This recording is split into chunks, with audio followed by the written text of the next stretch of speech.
Mika, welcome back for your, what is it, third or fourth time? I can't Yeah, remember. I don't know. It's been a few, Thanks. Yeah, and I'm it's been a excited. while too. I Yeah, haven't had you I on, know.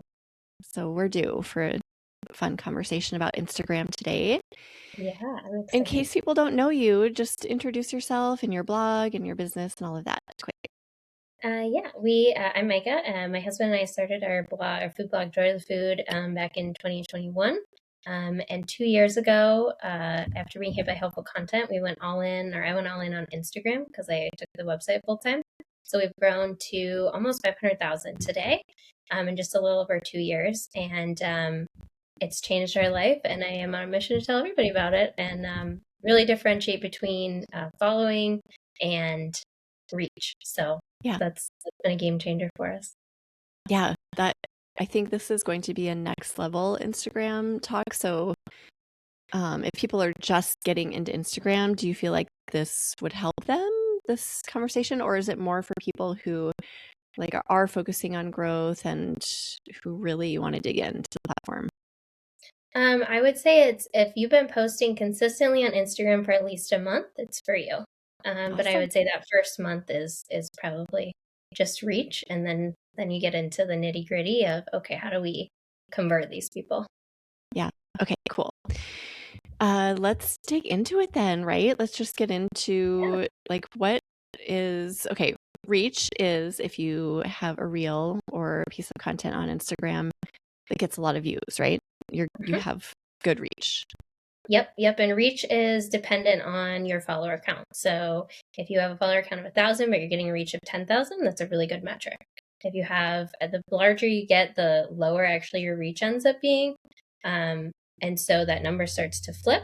But the general rule of thumb is carousels are going to reach around 90+% of your audience, and reels will reach maybe 30%, maybe 40% of your audience. So that you can use that as you will, but one reaches your current audience and the other one reaches new people.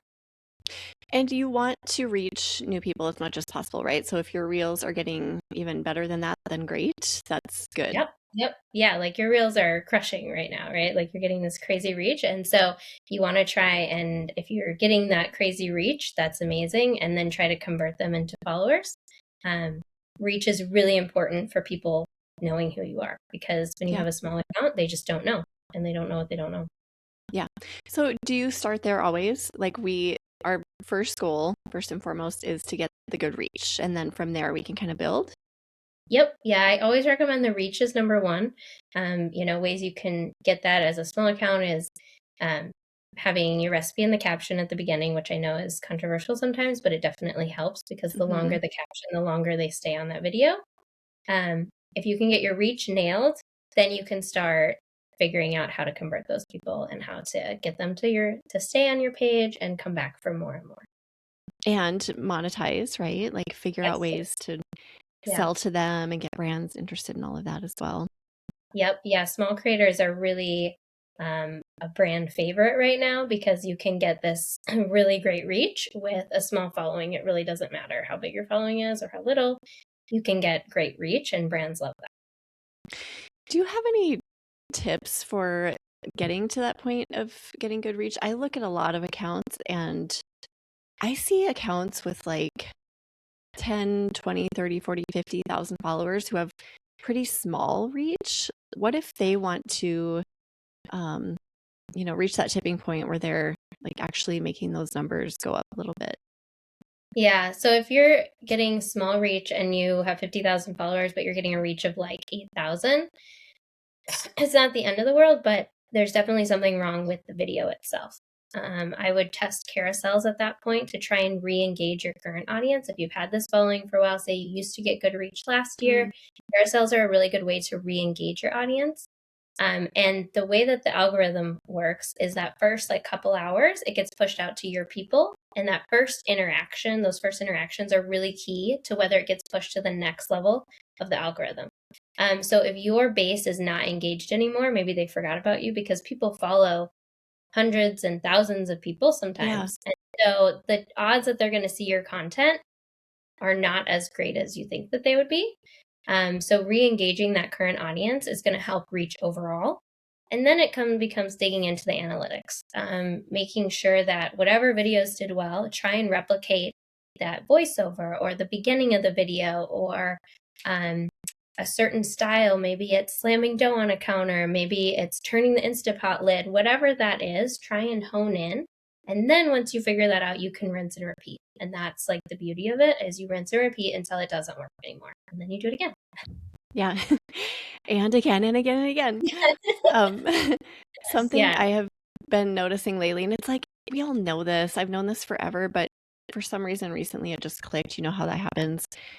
The first 2 seconds are so important, and there's really no point in, putting all of your effort into the second 10 or second 15 if people aren't watching that. So Mhm. it's just so important to nail the hook. And I know you've talked about this before, like you talked about this at Flavor Media, just stacking hooks and doing like a text overlay hook, a music hook, or a voice Mhm. overlay hook, like trying to get people engaged on different levels. Can you talk about that a little bit? Yeah, there's different types of hooks. So you can have, like you said, you can have a text overlay hook, you can have your first line of your caption, you can have the actual video, and then you can have the music itself. I like to try and stack 3 hooks. And if they all work nicely together, so one of the easiest ones to do is to start a recipe from the beginning instead of starting it at the hero image. Start it there and then include a text overlay that says, like you're doing, yours are really key right now, like this shouldn't work. And people are Hmm. like, what do you mean it shouldn't work? So they continue to watch. And then that first line in the caption is, say, I can't believe this did work, but this is what I did. And then they click into that and they read further. So those are 3 levels of hooks. You could do trending audio where, there's some funny ones right now, like pushing an empty shopping cart and it says, I don't need anything from Costco. And then the beat drops and it is a full cart. And Mm. so things like Yeah. that are just funny, but they play into that hook because you're like, okay, why do you have a cart if you don't need anything? And then it ties with the beat drop too. So um, you're kind of hitting anybody that some people don't listen with audio, some people do. Adding Right. captions to your voiceover so they can read it if they don't listen. That's another thing. But it's a fine line between like getting those hooks and like tricking people, if that makes Mm. sense, or Yeah. becoming too busy where you have text flashing all over the place. Yeah. Um, but it doesn't need to be overly complicated. There are people who do beautiful text overlay that looks like it's been edited in multiple softwares or something like that. And those do great, but you can get just as good a reach with just a really solid single line hook. Yeah. Yeah. That's a great explanation. The curiosity, I think, has been huge for me in growing my reach. Just like you said, this shouldn't work. People are like, well, what shouldn't work? And then they see Yeah. that an instant pot is involved. So they're like, oh, well, what is she making? And Yes. I've found that that's a really good way to get people to watch. And it doesn't have to be instant pot. It can be anything. Like, um, just creating that kind of curiosity tension, I think, really gets people past second 2 and 3 and into whatever the rest of the reel. Yep. Yeah, like another one, like 5-minute dinners are crushing right now, like dump and bake. So you have a pan and it just literally all it says is 5-minute easy dinner and you dump everything into a pan. So that sort of stuff is another Yeah. way to And use AI too. Don't be afraid to do that, right? To just do like generate ideas. And I it. get some of my ideas from AI. Just like, what is something that's going to make people really curious or Yeah, create tension right away? And attention, I can get yes. some really good ideas that way. Yep, and you can have AI too. Like you can download your metadata from Facebook for Instagram Reels and Stories for the last 90 days, have it go through and come up with, because that metadata shows the hook that you use, it shows the caption, it shows length of video, like it has a lot of data. So it's a really great way to quickly have AI go through and say like, all my videos that did really well were 22 seconds, or all of them were over a minute. That's Yeah. good information to know. I didn't know that ChatGPT could do this, but I've been doing it recently. You can put the video, like before you publish it, just upload the video to ChatGPT and Yeah, say, analyze that's a great. this and like XYZ, this is what I want. And Yeah, it is so good, Micah. It was like, okay, that's amazing. right before the clip where you show the top of the fudge, that clip could probably be trimmed by 0.2 seconds. I'm like, what? How does That's it know that? But amazing. it was right. I Yeah. was like, yeah, that was probably a little bit too long. So use that. I Yes. had no idea that it was that sophisticated. I know, yeah. And what's cool is, there's a lot of softwares that do that, but you don't need the software. You can just use ChatGPT, you can use Yeah. Claude, you can use whatever. Just drop your video in, and it'll really help you with that. And you can also drop in screenshots or videos. It can't pull the links directly from Instagram, but you can drop in ones of ones that you like, accounts that you like, to try and help you analyze, like, okay, these are accounts that I That's a good like. idea. What is the common theme, and how can I implement this? Wow. So Yeah. that's another one. Or I don't like this, like I don't want to do that. So, Yes. things like that. And you can build it into a skill too, into your AI, which is nice. So then it always remembers. Yes. So you don't have to reprompt. By the way, Mika is starting an awesome mastermind for people on this topic. So we're going to talk about that in a little bit, but I wanted to kind of tease it. I'm so excited for you that you're doing this. Yay. I think people will get a lot from it because you have so much passion for Instagram, and it really shows. So Yeah. keep tuning in for that. Yes. People are Um, like, they're filling up. So we're excited. yeah. Oh, good. Yay. That's so exciting. Okay. So you're growing Instagram, you're getting a lot of reach, and then you're like, okay, well, I actually want to maybe sell some things or make money. How do we bridge that gap? Yep. So people need to have a reason to follow you. So the nature of recipe videos is people see a recipe video and they save it, they like it, whatever, and then they move on. There's no real connection for them to stay unless it's part of a series, and even a series can be hard because people don't necessarily follow along with that. I mean, like I said, they're following so many people, it's hard to keep track. So they need a really clear, distinct reason to follow. That's where video text overlay comes in that shows your personality. A very, ones that work really well are just short clips, like 7-second clips that are you doing something mundane in the kitchen, making meal prep or whatever, and that says a POV is a really great way to do it. POV, I heard you were looking for, or POV, you're looking for 20-minute dinners that your teenage boys are going to love, and you found me. So it has to be so distinct, but it should also play on content that has done well for you. If you suddenly, if you were to do that one, but you have desserts, then people aren't going to connect the dots, because they would go to your profile and they'd be like, wait, there's desserts. Like, I don't follow. Confused. So it needs to, yeah, so it needs to follow, but it almost is like, so it has to be so obvious that people have no reason to not follow. And having those specific videos takes away a lot of the pressure of trying to have viral videos, because viral videos are great, but the follower count on a 1 million video that you gain is maybe for a recipe is maybe like 3,000 people. A 1 million video that has that POV that says exactly what you're about is going to have a follower count. It could be 100,000 followers. Right. So it's a huge difference between a follower video and a recipe video, just because of the nature of how people interact with recipes. Having that also makes you more approachable by brands because you have a defined personality behind it.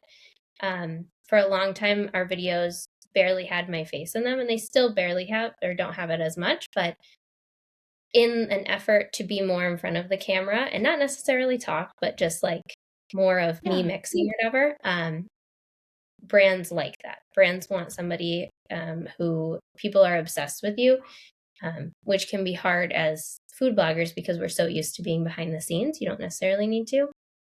But it also is a kind of a going back to old school blogging in ways that you could tell, this is my grandma's recipe. Like, you can do that stuff on social media and people love it. They want that personal connection. So that's a really good way to start converting people. Once you get those followers, I would say anywhere over 10,000 followers, maybe even less. If you have a very engaged base, you can start selling things. And where you're going to sell things is stories. Stories is where you're going to get those warm leads that are ready to purchase. So you could sell affiliate links, you could do eBooks, you could do, mastermind, whatever it is. That's where you're going to sell it. Okay, back going back to the different type of reels, so follower reels, you call them. I have dabbled in that and they just never work. Like they get my reach for recipe videos, recipe reels is great. But every time I try one of those follower reels, it's like, wah, wah, like I don't know if I'm doing something wrong. Do I just keep trying? Do I do one a week? How do I find one that actually hits? So I guess my question is, what is the text overlay that you've done? Or what is the Well, I haven't video? done any recently, but it's kind of along the lines of what you're saying. But for Instant Pot, like, what's the pain point? Like turning on your oven or Okay. you want to make desserts without an oven or something like that. And Yeah. I don't know if I've ever included what you found and you found me. I think that's brilliant. Yeah. Um, So but I would something say along because those you lines. have such a defined like the Instant Pot, another way to do that that might work well is do the video of you eating whatever it is with the Instant Pot visible, and then the text overlay, POV you never understood, or you never understood the Instant Pot trend, or you never understood you could make dessert in your Instant Pot until you found me. And then it goes into a compilation video of the videos you've already done that I've taken, Mm. like the hero image. Ooh, that's good. And then it sends them, a carousel DM or an email list of all of them or whatever. Yeah. Something like that, because it's such a defined Instant Pot that you might need to physically show that Yeah. versus just a typical B-roll. And then it Right. also gives them, you're going to get more engagement because people want all 8 recipes or whatever, Yeah. things like Okay, that's good. So yeah, just for other people, just leaning into, like you said, don't do something that doesn't align with what you're doing. that. Leaning into your niche and who you are and why you want people to follow you, I guess. Yeah. Yeah. Yes. Yeah. Okay, and then back to stories. If people listening just haven't gotten into stories, they publish reels, carousels, etc. Where do they start with that? Do they start selling right away? Do they get to know people on stories? Yeah, I would not sell right away. Is it Gary V? I never say his name, Garvey. He has this concept of jab, jab, left, jab, jab, jab, left hook. So this idea that you give away free things 3 times, and then your 4th time is a sell. So people do need to get to know you first. So I would start with doing a reply recipe story. So a photo of dinner on your family table, and it says just made this in 20 minutes and it was so good. Reply dinner, and I'll send you this recipe plus my list of 25 other easy summer dinners. And then do that as your first story. That's going to up engagement because you're going to get replies. If you're using Grow or ManyChat, like use one of those to help do those responses. Then your second and third slide can just be casual, personal, whatever is going on. I would do that for probably a couple weeks, and then you could start selling. Then you would do the reply recipe story, follow it up with with 1 or 2 links, and then close with like a personal one. That kind of block tends to work really well. But you want to do all your stories within the same hour, because the difference between posting, like I post one at 12 and say I get busy with lunch and I don't post another till 2, that drops the reel reach by like 10,000. So you're missing out on a huge chunk of link clicks by not posting them kind of squished together. And not that you always have to do it, but if you want to be strategic and get the most link clicks, like that's definitely the best way to do it. Yeah. Because then all the stories can expire and then you can start over the next Right. day. Yeah. I've heard that from Yeah. multiple people too. But Yeah. I think stories is such a good chance to let people get to know you on a personal level without, like, it can kind of feel unnatural in a reel, like, adding your face and adding too much personality there when it's like this is about a recipe. But in Mm-hmm. a story, you can put anything up and people can get to know your personality. And I think it's Yeah. I think there's no better chance to do that than in stories. Yeah. Yep. Yeah. And if Yeah. you're including, a lot of us have roundup recipe or roundup posts, and those do really well in stories because I feel like people feel like, oh, this is kind of a special place where I'm getting more than just a single one-off recipe. So it can feel like, even though Yeah. you're requesting them to get a recipe from you, they enjoy it because they feel like they're getting more from you. Right. Um, let's see, what else? Oh, brands. So if people want to monetize through brands, is there a certain number of followers? Is there a certain number that they need to have before they do so? Um, Not really anymore. I just saw a poll from a fellow creator who polled, her audience is mostly creators. So she polled people based on how many followers they had and how much they were charging for reels. People, 1,000 to 10,000 followers are charging up to $2,000 for a reel sometimes. Um, it really depends on your reach and your engagement these days. So I would say if you get an average reach of over 20,000 and you have an engagement rate that is above even like 3%, which at that number, your engagement is probably a lot higher, probably closer around 10%, then you can be reaching out to brands, you can charge them.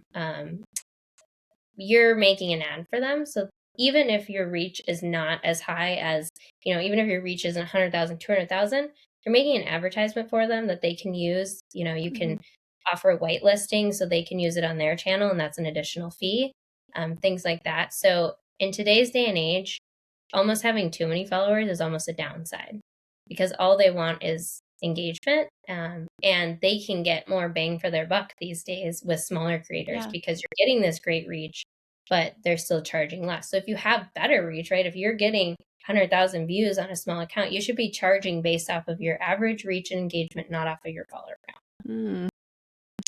Yeah. Yeah, it's a new era, isn't it? I feel like things are so different. It used to be only followers that people looked at, and now it's you can have really small follower count and massive reach. It's really weird.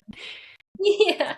It's kind of a Yes. new So new era, I yeah. guess, but Yeah, yeah, it really definitely interesting. opens up a lot of avenues of Yeah, revenue for people, which is exciting. And I if you have a know. phone, you can do it.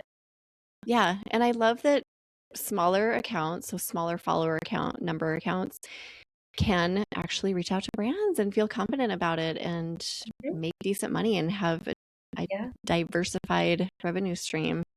Hmm. It's really cool. Yeah. All Totally. thanks to Instagram and knowledge from Micah. Thank you, Micah. Yeah. Is there anything else about monetization? So you kind of mentioned like affiliates and digital products, brands, any other ways? Traffic, obviously, getting traffic to your Mhm. site. How else can we make money from Instagram? I mean, Instagram has a very small bonus creator fund, so you might make carousels make good money. So, or I shouldn't say good. Like our carousels with say a combined reach of 1 to 2 million made like $100 this month. So not like great ROI, Yeah. but it's money that you don't have to do anything else for. Um, Instagram, another thing that's been taking off, obviously Facebook, but cross posting from Instagram to Facebook has been doing really well, and anybody can monetize there. Um, the big thing with Instagram is, and Instagram has publicly said this, that they are trying to make the platform easier for people to get brand deals because they cannot financially make a creator fund work. And so Interesting. because Okay. of that, that's why you have this collaboration feature that they came out with last year. So brands can see in real time how the reel is doing or the content. They've added their own affiliate platform that I haven't really messed around with Mm, yet. Um, you just want to be careful not to sell too much and you have to kind of strategically think about how are people interacting. Your core is a recipe. So how are people interacting with that recipe? If somebody, like for us, we do a lot of desserts, a lot of baked goods. People are not typically responding or making baked goods every single day of the week. So we limit it to posting those, or try to, like 3 days a week. And I do find if we post more than that, they do worse. right. So thinking about how that works. But a dinner account, people need dinner every weeknight. Maybe they're going to go eat out on the weekend. So you could post every weeknight and it works great. So thinking about how that kind of interacts, and then um, and then, and then thinking about, okay, what is this free content that I can offer people? So when I go sell them, like we have an app that we sell, we have our affiliate links, we have eBooks, everything that you could sell. When you go to sell that, people don't feel like it's just sell, sell, sell. Mm-hmm. Um, and I say that, but I post affiliate links every single day. Maybe I'll take a day off every like 1 to 2 weeks, but almost every day. And I have yet to have a decline or anybody say that, because people are invested in what you believe works the best. Yeah. So people, and most of the audience on Instagram is women. Women are more likely to buy. So thinking about like, okay, I'm going to post these affiliate links. So I will post content during the week now that I'm calling like my playground, because I don't post it to go to the site. I just post completely informational, like maybe a Costco haul or funny or things like that. And it has drastically improved our overall reach of our recipe videos. And it's improved our engagement of the account overall, which makes it a lot easier to sell. Because I think the whole goal is to create an account that no matter what it is that you are selling, people will buy it. Mm. That's like the best way to build the brand and the revenue. Um, so the easiest, least barrier of entry, affiliate links for sure. Pick one and just stick to that one and double down on it. We like Amazon because it has a great click-through rate. It has a great conversion rate because it holds the cookies for 24 hours. You could do whatever you want. Then if you already have eBooks on your site, people love to buy eBooks from people, because they're like, you've developed all these recipes. Just always connect it to something personal. Yeah. That's like the big thing on Instagram. So, I've developed I have 1,000 recipes on my site, which is common for bloggers, right? And these 10 are the ones that I always tell people to make. Mm. That's a very great way for a story to convert, because it's like 1,000, but these are the 10. Like these are Yeah. the ones you have to make. If you're gonna make any of them, these are the ones. And people like that expertise, and they like that kind of background of like you actually tell people to do it. I so appreciate how open you are. Thank you, Micah. I always learn something from you every time we chat. We should probably chat every day. I'll call you every day and just be like, "Hey, Micah, here's what's going Yeah, on." exactly. I always tell you, I'm like, can I ask you these questions?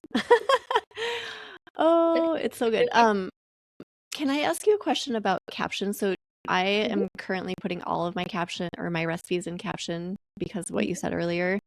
Yeah, And I'm kind of experimenting right now. Like a lot of the content I'm doing is just a test. I don't have it all on my blog. Some of it is, some of it is not. Some of it is going to go on my blog because it's doing well. that's Um, exactly how we started our first like two okay. months. So yeah. So recipe and caption, obviously for those that aren't on the blog, is good. At what point do should people start trying to get people like comment for recipe and get traction over on the blog if they have recipes there? For you, I'd start now, but I would do it in a way where you have, and Crowded Kitchen did this early on too, where they would put the recipe in the caption, but like this, not the first line, but the second line would say comment recipe. So people have the option. So it's kind of a pick your own adventure as Yeah. a warm up, kind of like a runway.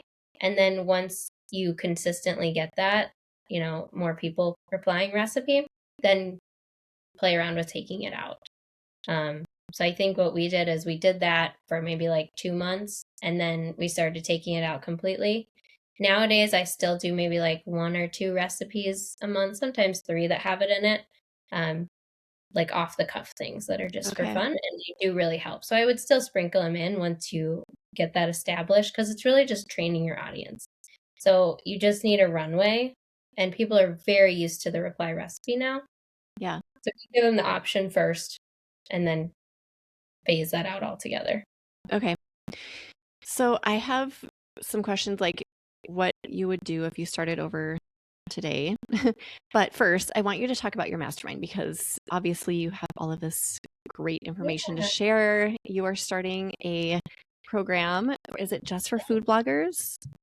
Yeah, so our big thing is food creator for food creators, right? So what we found with similar Instagram things is you'll get a blank template of hooks, but they're not specific to food bloggers. And having somebody who has a food blog who's been through all this that's like the really key thing is we want to help other food bloggers grow their accounts. As well as like recognizing that when you have a big following, that's a different path than if you're starting from zero. And so they take different models to get success. So if you already have the following, we have a mastermind that is to help you monetize better if that's your goal. Mm. If or re-engage your current audience. If you have a small following, we have a track for that. So it'll run July to September, but we're capping it at 10 people because we want to keep it small and intimate.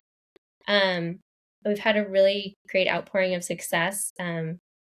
We're gonna every month includes a talk or a call with me. You have access to me on Discord whenever you want, so you can send me your videos if you want. You can ask for feedback, any of that stuff. I'm have office hours whenever. And then I'm also doing audits, so those have been really fun to kind of dig into other folks' account. But I cap them at 4 because I just want the quality to stay really high, and I want to make sure I have the proper time to dig into it.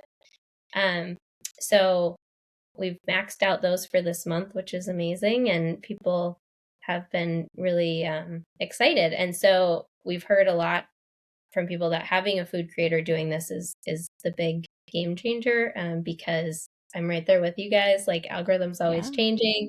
We've grown from nothing to something. It hasn't been slow and steady. We've been really strategic. Because I come from an engineering background, everything I do is with an ROI in mind and analytics at the forefront, while also trying to avoid burnout. And like I said, structuring it like I'm here to help you. If your content's doing well, but you're overwhelmed, I can help you with that. If your content isn't doing well, but you don't have the time because you're staying home with your kids, I can help you come up with a schedule that is going to allow for that. Because we want to have fun. It comes through in the videos, especially if, I'm a big believer in, like, if you're not in a good mood, the universe is not going to put it in a good mood. And so, Absolutely. you need to take a step back and figure out a sustainable way to grow your business. Yes. Especially with Google, and we don't know what's going to happen this week really with the search. And it's all the more reason to have social proof and social brand. Yeah. Yes, and there's nobody better than Mika. Honestly, you're just like, if you watch just a few of Mika's reels, you will want to be her best friend. She is so fun and sweet and forthcoming with information, obviously, all of the stuff you've delivered today. So how do people get this offer? Like, where do they go? You can go to mikacreative.co. We can put it in the episode notes too. But we you can go there, or you can send me a message on Instagram at Joy to the Food. But I will respond. Yeah. Okay, so everyone, you might get an outpouring of interest there. So be ready. We would love it. We want more the merrier. Yay. So if you had to start over today, so you're at the place, I remember you were at was it 3K, 3,000 followers or something, and you just decided you're going to go all in and make this happen, and within a few months you exploded. If you were back at that 3K or whatever it was spot, what would you do differently? So I think what I would do differently is what changed the game for us is I started to actually review the numbers and be strategic. This idea of whatever works, rinse and repeat, is what I would do earlier on, is figuring out what it is that is taking and then just continue to do that more and double down. But if I were starting over today, I wish I would have been in my content more. I wish I would have done that from the beginning, because having your face as the brand initially, it's that's not what the trending videos are doing. They're very hands in pants, they're quick movements, bright light. I was replicating a style, not necessarily my style. And I wish I would have been better at that, because you see some other creators like Justine Doring, Snack List, I forget.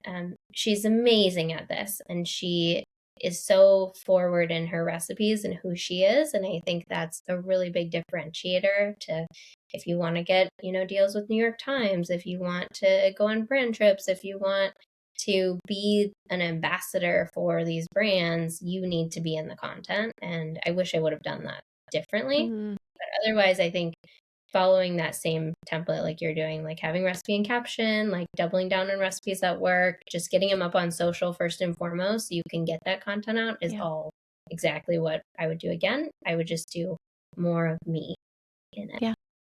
I love that Yeah. answer. I Yeah. love getting into analytics too. I ignored it for a really long time. And here's a trap I fell into, and I think a lot of other creators can relate to this, where you do a format, like here's what I'm going to put up. I'm going to put up a 15-second reel, and here's kind of, the clips I run through. And then you just keep repeating that format no matter what. And you don't look to see if it's actually working. You just keep doing it, and you're like, why am I not getting traction? Why is this not working? And then you start digging into the analytics and like, oh, this reel did a little bit better. Why is that? And then Mhm. you refine it, maybe do voice overlay instead of music or whatever. Mhm. Um, yeah. So I think we all get into that rut occasionally where we just repeat without Mhm. analyzing. And I Yeah. think that is such a trap for food, Mhm. for any Instagram And it creator. happens at any stage. I mean, we went through just like 6 months ago, that's what I was doing, right? Like I Yeah, had I know. a It's easy to very fall into. defined Yeah. thing, right? And then you just do it again and again, and you're like, oh my God, this is the Yes. definition of like insanity, right? Doing the same thing over and repeating the same thing over and over and expecting different results. Like, why am I doing this? And so, Yeah. um, yeah, so it happens with any follower account. And this audit I just did, I'm like, she's in the same position where you get stuck in a style and a thing that you do, and you just do it again and again. And it's like, why isn't this working? Like, okay, we need to adjust and review and come up with a new plan. Yeah, change it up once in a while. I think Yeah, you're the really good algorithm at that though. changes, so we should change too. Yeah, exactly. All the time. Yeah. I love your videos pop up and I'll just be like, "Oh my gosh, that is not something I've seen from Micah before." You do different things all the time and you're always experimenting. Do you think that's important for us to just like, if we have an idea, even though it might seem off the wall or funny or too crazy or whatever, just put it up and see what happens? Yes and no. And I said this to myself last summer that I need to like chill and not experiment so much because sometimes it becomes a little bit out there. But I think I am such a believer in vibes, which is gonna sound wild, but like if something pops in your head, do it. Like right then, right? Like just do it and go for it. Um, I mean, like my video, like banging my head on a wall, like yeah, that I was like insane, right? Like I'm sliding down the stairs. He's like, "What are we doing?" I'm like, "Just go with it. Just we're gonna run with it." And so like I really think you should experiment. I would say maybe like one a week at most that you're experimenting, unless it's a tried and true format of like you've seen other people do really well with this content and the more you do, the more data you have and the more your gut is gonna lead you in the right direction, right? But at the same time, if you're not uncomfortable with it, you're probably not pushing it quite as much as Mm. you could. And so you're gonna have some that tank. I mean, like we had one that Mm. had like no views really, and I'm like, man, but we tried it. So it's okay. Right. Come back. Now we know that that's kind of the threshold. Like we're not gonna go past that. Yeah. Um, Not that level of crazy. yeah, that one was too far. So Uh, you know that the more data, I'm such a fan of data, right? The more data you have, the more your gut yeah. can help you figure out what you're doing. So yeah, I think you should experiment. Just keep your core your core. Rein it in promptly if needed, if it's not Yes, working. yeah, yeah. I did an experiment a few weeks ago. So I have a videographer come in to film for YouTube for me once a month. Mhm. And we do mainly long form videos, but she also provides me some vertical, like polished, Okay. clips. Yeah, And I put them mainly on YouTube. But a few weeks ago, I was like, I wonder what would happen if I put like combined the clips like I do for Instagram Reels, but yeah, using her footage and put it on Instagram. And it did horribly. It was and I kind of assumed it would. Because it's not yeah, me filming it. I was in it, but it was very like the lighting was perfect and it was yeah, polished and I had my hair curled and yeah. um And I was actually really glad to see that data. I Yeah. mean, when I look at my feed now, I'm like, oh gosh, that reach really stinks. But Yeah. I'm glad that I know, and I'm not going to do that again. So stuff like that Yeah. is, I think, Yeah. And I was going helpful. to say, having those clips, this is kind of an aside, but I saw somebody take the polished YouTube clips, wrap them, and then while they're filming that, set up your phone to film you doing kind of some off the Oh, cuff stuff while you're still set up. But there's the voice overlay, and I've never actually done this, but where you use like a David Attenborough voice where it's like, this is yeah. Megan likes Instagram, That's right? So you so could brilliant. that while you're doing this setup, it shows people behind the scenes, especially if you can show them like Yeah. the light and the camera. So it's like a whole Yeah. production. They want to see that, but you're filming with your phone. And that's a really good way to get followers because they're going to get to know you. If your boys come in at certain times, different things like that. That's, a really good way to double on your content. So you're doing less Yeah. work. You're still getting that behind the scenes. That's so creative. I love that. And it's Yeah. kind of funny and weird Yeah. at the same time, which I love. Yeah. Yeah. What else do we need to know, Micah? Anything we've missed that you think listeners would be like, oh, I'm so glad you mentioned that. Any last minute tidbits? I don't know. I mean, just like a little thing on carousels, they are just popping like crazy, right? So if you have a video that did well, go make it a carousel right now. Because if you post that carousel within like a week or two when you did the video, it will take. But it needs to be everything on Instagram these days should be conversational. Like you can't just say like 8 Memorial Day recipes. Mm-hmm. That doesn't tell anybody anything. If you have a video that did well, then go make it a carousel. But that first slide, you treat those first three slides the same way that you would treat the first 3 seconds of a video. Mm-hmm. So every single one of the slides needs to encourage a swipe. The first one should be connecting to you. So the ones with people's faces eating the food does really well. Like, hey, I've made 27 Instant Pot fudge recipes. I didn't realize True. someone bought it, but it did. Yeah. And this is why. And I get it, or something like that. They swipe to the next one. The next slide does not start the recipe. The next slide says, at first I tried putting peanut butter in the Instant Pot, and that was good, but not great. Then, ... You go to the next slide. Then it says, then I put white chocolate. Next slide. Then I put condensed milk. Next slide. Then I did milk. Then I put the lid on. I let it go for 15 minutes. And then that last slide says comment recipe. So like stick to like a 7 to 10 slide series, but those first 3 slides should be treated the same as the first 3 seconds of your video and continually get them through. And like, it's a bit of a mind game, but yeah, that's how they're getting the reach. So carousels, I've noticed, go largely to current followers. So are you creating carousels in hopes that it gets so much engagement that it starts getting pushed out to non-followers? Or Yeah. like, I don't know who I'm talking to in my carousels. I'm confused because I was Yeah. creating them thinking that they would go to non-followers, but they're not. So I'm Yeah. like, well, these people already saw the reel. So they're probably like, oh, okay, thank you for the double information. I don't know. I'm confused by them. Yeah. They are going to go to your current audience. And I think especially for smaller creators, they're even going faster to like the explore page. So I think you're exactly right that creating the carousels for your audience, your existing audience, but in a way that is gonna, because the more people that swipe to that third slide, the more likely those are gonna get pushed out to explore page. And the way that it seems to be happening is explore will show people one slide, and then if they kind of interact, then later on they'll show them a different slide from that same carousel set. So you're getting a double viewing. Okay, that makes sense. More likely. Mm-hmm. But it really just matters on the style and that it's very conversational. Like, right.